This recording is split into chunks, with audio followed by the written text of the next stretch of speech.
Se você tá vendo esse vídeo para ver a minha opinião ou uma lista dos melhores filmes de 2024, esse não é o vídeo que você vai ver aqui. Literalmente todo mundo fez esse mesmo vídeo recentemente, e eu não quero fazer a mesma coisa e repetir a lista do pessoal, citando os mesmos filmes que aparecem na maioria das listas, como A Substância, Rivais, Duna 2, Ainda Estou Aqui e vários outros. Além do fato de que eu ainda não consegui assistir vários dos principais filmes de 2024, como o Brutalista, Queer, enfim. É importante ressaltar que eu queria ter feito esse vídeo logo no início de 2025, mas acabou saindo só agora porque eu sou um preguiçoso do caralho. Então o que eu trouxe para esse vídeo são 9 filmes, com datas de lançamento variadas, gêneros diferentes, tem filmes mais recentes e outros mais antigos, mas que foram alguns dos filmes que eu vi pela primeira vez em 2024, me marcaram de alguma forma e que eu gostaria de deixar como recomendação para qualquer pessoa que estiver assistindo. E só para deixar bem claro, esses filmes não estão em nenhuma ordem específica, não é uma lista colocando qual é o melhor ou pior, não são críticas aprofundadas e eu não vou dar nota para cada um, são apenas recomendações. Em breve eu também pretendo fazer um vídeo similar com os documentários que eu vi pela primeira vez no ano passado, mas mais pra frente eu vejo sobre isso. O Michael Mann é um diretor que eu respeito e admiro muito, e é meio insano saber que Thief, o Profissão Ladrão, de 81, é o primeiro filme dele, que antes trabalhava na televisão. Esse filme não fez tanto sucesso na época do lançamento, mas graças a Deus, ele foi redescoberto anos depois e apreciado como ele deve ser, principalmente depois de Fogo Contra Fogo, de 95, que tem várias similaridades. Esse filme estava na minha lista há muito tempo, e é sério, eu gostei tanto dele quando assisti pela primeira vez alguns meses atrás, que assim que ele terminou eu queria comprar um quadro dele para colocar na parede da minha sala. E isso não acontece com qualquer filme. Assim que o filme começou e eu vi as primeiras imagens azuladas da cidade de Chicago de noite, molhada, com a ambientação que o Michael Mann consegue trazer com maestria, eu estava completamente imerso e me sentindo dentro desse mundo que o personagem vive. O protagonista do filme, o Frank, é um ladrão, que nem a porra do título do filme diz, mas mais especificamente um ladrão de cofres. E ele é interpretado pelo James Caan, que é outro cara que eu adoro. Ele inclusive disse que considera essa a melhor interpretação da carreira dele, superando até o Sonny de O Poderoso Chefão, que dispensa comentários, e a história acompanha ele durante um período de tempo. Ele tá tentando sair dessa vida do crime e ter uma vida normal, ter um relacionamento saudável com a namorada, colocar a vida dele nos trilhos de uma vida comum. Eu quero evitar dar qualquer tipo de spoiler, isso serve para esse e para os próximos filmes, mas eu realmente fiquei completamente preso nesse submundo do crime que esse filme te apresenta, tanto pela qualidade da história e do roteiro, como do personagem e do carisma do James Caan na interpretação. Tem uma cena, inclusive, que ele e a namorada tentam realizar o processo de adotar uma criança, que é sensacional. É um momento de destaque da interpretação do James Caan, que merecia um prêmio por si só. Além disso, a trilha sonora também se destaca muito e merece ser mencionada aqui. Ela foi feita pelo Tangerine Dream, uma banda alemã de música eletrônica, e é simplesmente maravilhosa. Ela casa muito bem com a temática do filme, te gera ansiedade em alguns momentos, te gera paranoia em outros, e quando somada com a forma que o Michael Mann dirige, sai um resultado genial. E que nem eu disse, eu vou evitar muito falar para não ficar um vídeo muito longo e evitar entregar muito da história, mas fica aí a primeira recomendação. Thief, Profissão Ladrão, do Michael Mann, esse mestre dos filmes policiais. Um filmaço. O próximo filme é O Homem de Palha, de 73, dirigido pelo inglês Robin Hardy. Esse é um filme que, pra ser bem honesto, eu nem sei como apresentar pra vocês sem entregar muito sobre a história dele. Eu recomendo muito que você chegue pra ver esse filme com o mínimo de informações possíveis. Assim, é claro, eu falo isso sobre qualquer filme porque é a forma que eu gosto de chegar pra ver qualquer coisa, sem saber nada. Eu não gosto nem de assistir qualquer tipo de trailer, mas eu ressalto isso ainda mais no caso desse filme. O que eu vou fazer aqui é um breve resumo da sinopse, só para ter um pouco de contexto do que eu vou falar sobre ele. É um filme britânico que conta a história de um policial, o sargento Neil, que vai investigar o desaparecimento de uma menina em uma ilha isolada na Escócia. Chegando nessa ilha, que só pode ser acessada de barco ou de avião, ele encontra uma comunidade com comportamentos no mínimo bizarros. E ponto. Isso é tudo que você precisa saber sobre o filme. Sem saber praticamente nada sobre a história e o plot, assim como eu, você vai encarar o filme da mesma forma que o policial protagonista chega na ilha e ter a experiência completa de um desconhecido chegando em um povoado completamente desconectado do nosso mundo normal. O Homem de Palha ele é categorizado como um terror folk, e essa colocação dentro do gênero terror é algo que eu não sei até agora se eu concordo. Depois de ver o filme, eu fui atrás de pesquisar e entender mais sobre ele e sobre a produção, e encontrei uma entrevista com a lenda do cinema, o Sir Christopher Lee, que você já deve ter visto ele em vários filmes, Senhor dos Anéis e inúmeros outros. E ele tem um papel de bastante destaque nesse filme como um cara chamado Lord Summerisle. Essa entrevista ela é bem famosa, ela foi gravada para a BBC em 2005, e nela ele fala que O Homem de Palha não é um filme de terror, mas é um filme aterrorizante. E eu não podia concordar mais com ele nessa fala. Eu não sou o maior fã de terror do mundo, costumo assistir poucos filmes desse gênero e tenho pouquíssima experiência para falar sobre. Mas realmente, esse filme não parece se encaixar no gênero. Não terão momentos de sustos ou jump scares, mas pelo menos no meu caso, eu tava me cagando de medo em diversos momentos da história, tentando investigar e entender que porra acontece nessa ilha isolada do mundo junto com o policial Neil. Então assistir esse filme é com certeza uma experiência, tem momentos bizarros, momentos assustadores, e eu te garanto que de alguma forma ou de outra ele vai te surpreender. É um filme curto, tem mais ou menos 90 minutos que passaram voando pra mim, e eu adoraria ter aquela oportunidade de assistir ele pela primeira vez de novo. E essa é a minha segunda recomendação pra vocês, O Homem de Palha, de 73, dirigido por Robin Hardy. Por favor, assistam. Dublê de Corpo, de 84, é um filme que mostra o que o Brian De Palma dos anos 80 era capaz. A essa altura da carreira dele, ele já tinha feito vários filmes interessantes. Olá Mamãe, com De Niro em 70, teve o sucesso absurdo de Carrie em 76, Um Tiro na Noite com John Travolta em 81, que é um filme que eu amo, e tinha acabado de fazer Scarface, que é de 83. Então, em 84, ele chega com Dublê de Corpo, que, infelizmente, é um filme que, assim como Profissão Ladrão, do Man, que eu falei antes, não teve sucesso comercial na época do lançamento e trouxe prejuízo para o estúdio, o que é uma pena, mas pelo menos anos depois ele teve mais reconhecimento e hoje até é considerado um clássico cult. E cara, esse filme é uma viagem no melhor sentido possível da palavra. Ele pode-se dizer que é um thriller erótico onde a gente acompanha a história de um ator medíocre que está passando por várias dificuldades na vida em Los Angeles. É um cara cheio de problemas, sofre de claustrofobia, fica desempregado, acaba se envolvendo em voyeurismo, né? Ele tentar em ficar espionando uma mulher que ele consegue ver do apartamento que ele fica. Um apartamento, inclusive, que nem é dele, que um amigo empresta para ele ficar uns dias. E a partir daí, a partir desse envolvimento com essa mulher que ele espiona, a vida desse cara vai virando uma loucura completa e a gente vai acompanhando essa jornada que vai se aprofundando cada vez mais, só vai piorando e sempre com uma sensação de paranoia, loucura que o De Palma sabe explorar muito bem. É um roteiro muito bem escrito, é um filme que traz as melhores das qualidades do De Palma, tem várias referências a clássicos do Hitchcock, como Um Corpo que Cai, A Janela Discreta, sequências em que você questiona o que é real e o que não é. Tem muito suspense, momentos engraçados, o filme tem um humor que me agrada demais, várias sátiras, ilusões. Enfim, é um filme que eu não vejo muita gente falando sobre hoje em dia, mas que com certeza merece atenção.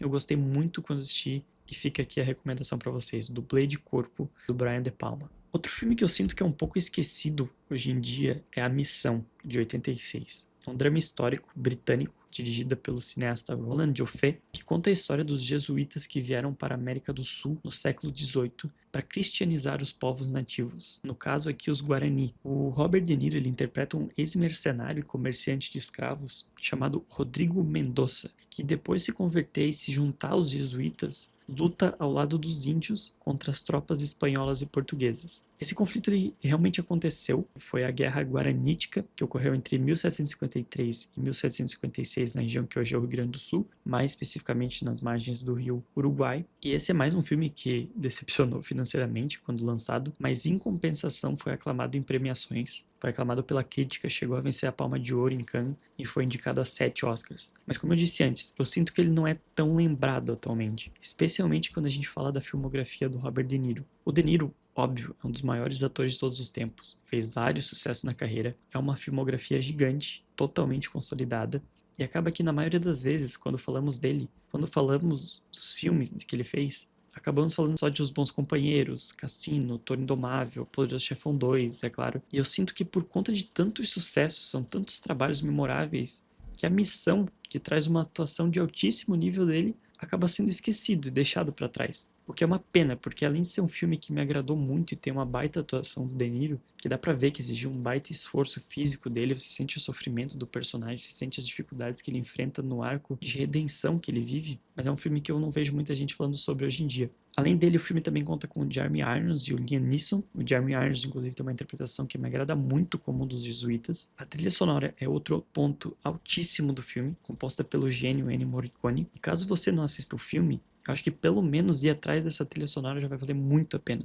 São várias canções muito bonitas que não vão te desapontar. O filme também é visualmente lindo, ele foi gravado na América do Sul, passou por Brasil, Argentina, Paraguai, Colômbia. Tem várias cenas nas Cataratas do Iguaçu que são muito bonitas, muito impressionantes, e que te fazem pensar também em como era realmente uma loucura até onde os jesuítas chegavam naquela época com a missão de espalhar o cristianismo para os povos nativos da região. Então é uma história muito interessante, raramente abordada, ainda mais com um nível de produção dessa escala, e que eu recomendo muito. A Missão, de 86, do Roland Joffé.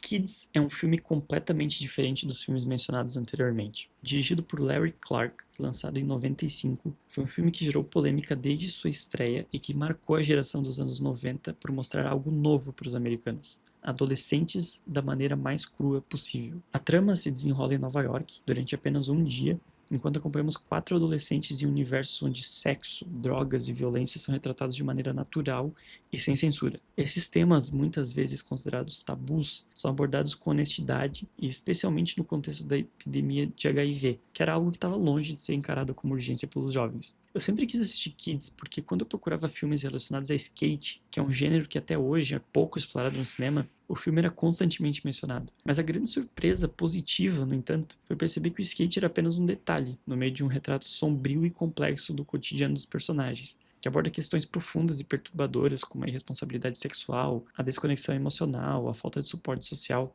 Outra coisa que me agrada muito é que escolheram atores que não eram profissionais e sem experiência. E isso, junto da estética da câmera instável e sempre em movimento, fazem com que Kids tenha um tom até documental. Faz com que o espectador se esqueça que está assistindo uma obra de ficção, às vezes. E mais de 30 anos depois do seu lançamento, o filme ainda exerce um impacto poderoso e provocador, além de continuar sendo uma reflexão crua e relevante sobre a juventude e os perigos invisíveis que podem assombrá-la, desafiando as normas, permanecendo essencial para a compreensão de uma época. Tony Manero é um filme chileno de 2008, dirigido pelo Pablo Larraín. Hoje em dia o Pablo Larraín é mais conhecido por também ter dirigido No, de 2012, Jack, em 2016, com a Natalie Portman, Spencer, de 2021, que tem a Kristen Stewart. São filmes que eu também adorei, mas Tony Manero é só o segundo filme dele. E é um filme que merece muitos elogios. O filme é um grande destaque do cinema latino-americano dos anos 2000. Ele até foi o representante do Chile no Oscar em 2009. E eu simplesmente adorei a trama desse filme. A história se passa em 1978, ou seja, é a época em que o Chile vivia a ditadura militar do Pinochet. Era um momento bem delicado do país. E acompanhamos a vida de um psicopata chamado Raul, que é obcecado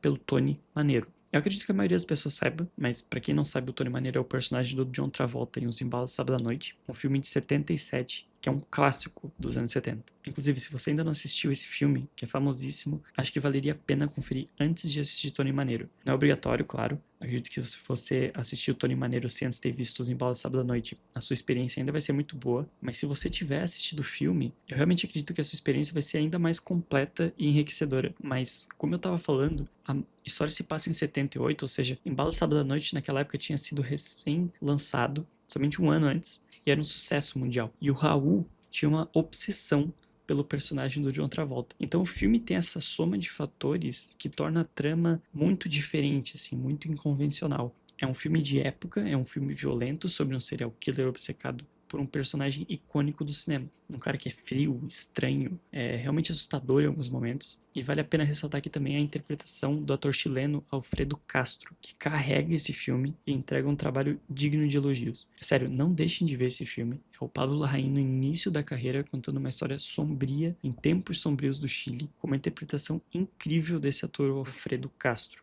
Tony Manero, de 2008. Não deixem passar. Antes do lançamento de Megalópolis, eu vi uma entrevista do Coppola dizendo que o filme favorito e que ele mais tinha orgulho de ter feito era o Rumble Fish, ou O Selvagem da Motocicleta aqui no Brasil. E ouvir o cara que dirigiu a trilogia do Poderoso Chefão e Apocalypse Now falar isso me deixou, no mínimo, intrigado para ver o filme. E foi assim que eu cheguei em Rumble Fish. Produzido em 83, esse é mais um filme que infelizmente não foi bem nas bilheterias na época do lançamento, mas aqui isso não tem importância. Rumble Fish é um filmaço sobre adolescência, amadurecimento e relações pessoais. O filme conta a história de Rusty James, interpretado pelo Matt Dillon. Na época eu acho que ele não tinha nem 20 anos de idade ainda, e a gente vê a vida desse garoto meio perdido, líder de uma pequena gangue local em uma cidade bem pequena nos Estados Unidos. Naquela fase de crescimento, fim da adolescência. É um garoto meio sem rumo, ele tem problemas na família, não tem mais a mãe presente na sua vida. O pai dele, interpretado pelo incrível Dennis Hopper, é um alcoólatra com quem ele não consegue ter qualquer tipo de laço ou conexão. E a única pessoa que ele admira e almeja ser algo parecido um dia é o irmão mais velho, que tem o nome de Motoqueiro, interpretado de maneira brilhante pelo Mickey Rourke. O Motoqueiro é um personagem que tem uma história que a gente não vê, mas que sempre está presente na trama. A gente aprende sobre o passado dele pelas falas e memórias do personagem do Matt Dillon e entende a dimensão e a importância do irmão mais velho não só dentro da família, mas também nessa gangue local. Gangue essa que o motoqueiro era o líder e foi alguém que fez história na sua época. Pelo menos isso é o que passa na cabeça do irmão mais novo, o Rusty. O filme foi produzido e lançado na mesma época de The Outsiders, ou Vidas Sem Rumo, que é outro filme do Coppola, também com o Matt Dillon, que conversa e aborda sobre temas muito similares, também sobre adolescência, relação entre jovens, gangues. E se você não assistiu The Outsiders, eu digo que também vale muito a pena. Eu recomendo muito e inclusive dá pra fazer uma sessão dupla com os dois. E o estilo que o Coppola escolheu para esse filme me agrada demais. Ele é preto e branco, ou quase todo em preto e branco, e tem um estilo de filmes mais antigos. É lindo. Ele tem umas cenas de lutas de gangue que são muito bem coreografadas e que também merecem elogios, mas na minha opinião o destaque desse filme é o Mickey Rourke no papel do motoqueiro. Em cada cena que esse cara aparece, realmente tem a sensação de que o clima muda. Você tem um impacto desse personagem que carrega muito consigo, que tem essa liderança e que é essa referência, essa lenda dessa pequena cidade. Especialmente, é claro, pro Rusty James. Eu adorei esse filme quando assisti recentemente e recomendo aqui fortemente o Rumblefish, de 83, do Coppola. Um dos últimos filmes que eu assisti em 2024 foi A Juventude, que é a comédia dramática do diretor italiano Paolo Sorrentino, com duas lendas do cinema, que é o Michael Caine e o Harvey Keitel. Acreditem se quiser, eu descobri esse filme pelo Twitter. Eu ainda chamo o X de Twitter, mas eu descobri o filme pelo X. Depois de um tweet que recomendava o filme aparecer na minha timeline. E que surpresa agradável foi A Juventude. O filme se passa praticamente todo dentro de um resort mega luxuoso nos Alpes suíços, onde esses dois amigos, dois octogenários, passam por problemas e reflexões sobre a vida, especialmente sobre assuntos como envelhecimento, relacionamentos, tanto amorosos quanto de amizade, sucessos, fracassos, lealdade, enfim. É um filme muito reflexivo. É um filme que te faz pensar, te faz refletir. É um filme gostoso de assistir, leve, agradável e com um ritmo excelente. Esse resort onde o filme se passa, como eu falei antes, é um lugar muito luxuoso, onde pessoas com muito dinheiro, de muito sucesso se hospedam. E, consequentemente, enquanto esses dois personagens que também pertencem a esse nicho da sociedade, o personagem do Michael Caine, o Fred, é um maestro de sucesso mundial que já não se apresenta mais. E o personagem do Harvey Keitel, o Mick, é um diretor de cinema também de muito sucesso, que planeja fazer um filme que ele coloca muita expectativa em cima. Por esse resort ser esse lugar restrito e limitado a pessoas dessa classe, consequentemente, há outras estrelas e celebridades mundiais também hospedadas nesse mesmo hotel. E eu não sei se chega a ser um spoiler, então eu vou tentar evitar falar o nome dessa pessoa, mas tem a aparição especial de um jogador de futebol. E pra quem não sabe, eu amo futebol. Assim como o diretor, o Paulo Sorrentino, deixa claro que adora também. Mas o filme abre espaço para uma das maiores lendas do esporte, que também tá no hotel. E em poucas, mas memoráveis aparições durante o filme, gera cenas maravilhosas, cenas lindas, cenas reflexivas, são incríveis. Ficaram na minha cabeça por muito tempo depois de assistir o filme. Eu não vou falar quem é o jogador, eu quero que vocês assistam o filme e tenham essa surpresa assim como eu tive, mas eu já adianto que é simplesmente sensacional. Eu adorei e me deixou muito feliz quando eu assisti. O elenco do filme é um elenco muito interessante também, bem recheado. Além do Michael Caine e do Harvey Keitel. O filme ainda traz a Rachel Weisz, que interpreta a filha do Fred. Traz o Paul Dano, um ator que eu amo, como uma estrela do cinema, que também está hospedada no hotel. E até tem uma aparição especial da maravilhosa Jane Fonda. Então eu não poderia recomendar mais esse filme. Me agradou muito. É um filme leve, inteligente, engraçado. Você pode assistir com a sua família, que você não vai se arrepender. A Juventude, de Paulo Sorrentino. Não é o Scarface com o Al Pacino da década de 80. Tô falando do Scarface original. Scarface, A Vergonha de uma Nação, de Howard Hawks. Eu sempre quis assistir esse filme, que como a maioria das pessoas da minha geração, eu assisti o filme do Brian De Palma antes de ver o original da década de 30, e ele ficou por muito tempo na minha lista. Ah, e só um detalhe. Se você é uma pessoa que não gosta de filme antigo, que não gosta de filmes que não tenham sido lançados na Netflix nos últimos 5 anos, ou filme em preto e branco, cara, toma vergonha na cara e vai ver a porra do filme. Eu, como grande fã do gênero, eu me arrependo muito de não ter assistido esse filme antes. O Paul Muni é o ator que interpreta o Antonio Tony Camonte. Ele é um ator de bastante destaque da década de 30, década de 40. Era um ator da Broadway antes de ir pro cinema e esse é só o terceiro filme da carreira dele. Mas esse cara chegou a ser indicado 5 vezes ao Oscar, venceu um, mas aqui em Scarface ele tem muita, mas muita presença de tela. Ele faz um trabalho realmente memorável. Aqui, como esse cara que tem tantas virtudes, é um cara violento, mau, ganancioso, ambicioso, e ele carrega todo esse peso desse personagem sem baixar o nível em nenhum momento. Eu tava vendo, inclusive, uma entrevista recente do Al Pacino, acho que foi pra GQ. Ele fala sobre a primeira vez que viu o filme de 32 e ele fala como essa atuação marcou ele. dizendo que ele queria imitar o Paul Muni, achando o trabalho dele muito inspirador. E, pô, se isso não te deixa com vontade de ver o filme, cara, eu não sei mais o que vai fazer. As cenas de ação do filme, que são várias, também me agradaram demais. E isso inclui cenas com tiroteio, muitas cenas de perseguição de carro, que talvez tenha sido a minha parte favorita do filme. Mas eu poderia fazer um vídeo inteiro focado apenas nesse filme, porque tem muita coisa pra falar sobre a produção e várias curiosidades dele. O filme foi até banido logo depois do lançamento, que na minha opinião é sempre mais um bom motivo pra tu conferir o filme. E é inacreditável que ele já tenha mais de 90 anos. Mas, convenhamos, a gente tá falando de um dos filmes mais influentes e importantes do gênero. E toda essa fama, todos esses elogios fazem sentido quando você assistir o filme. Scarface, do Howard Hawks, assistam o quanto antes. Então, é isso. Esses foram alguns dos filmes que eu vi pela primeira vez e mais gostei no ano passado. Como eu falei antes, é uma lista bem pessoal, não tem melhor ou pior, são apenas recomendações. A lista teria originalmente 10 filmes, mas eu tava demorando demais pra escrever sobre cada um, e por isso eu decidi encurtar um pouco o vídeo. Mas por favor, comenta aqui também as suas descobertas do ano passado. Façam suas listas, eu vou adorar ver todas e roubar algumas novas recomendações pra assistir. E como eu falei antes, eu quero fazer um vídeo similar sobre os meus documentários, que eu mais gostei de ver pela primeira vez no ano passado. Eu também aceito sugestões de mais vídeos com essas listas que eu possa fazer no futuro, e eu achei bem divertido relembrar esses filmes e falar um pouco de cada um. Deixo aqui meu muito obrigado para quem ficou até aqui, e se vocês quiserem receber os próximos vídeos, inscrevam-se no canal e ativem o sininho. Então valeu, obrigado de novo por quem assistiu, e até a próxima.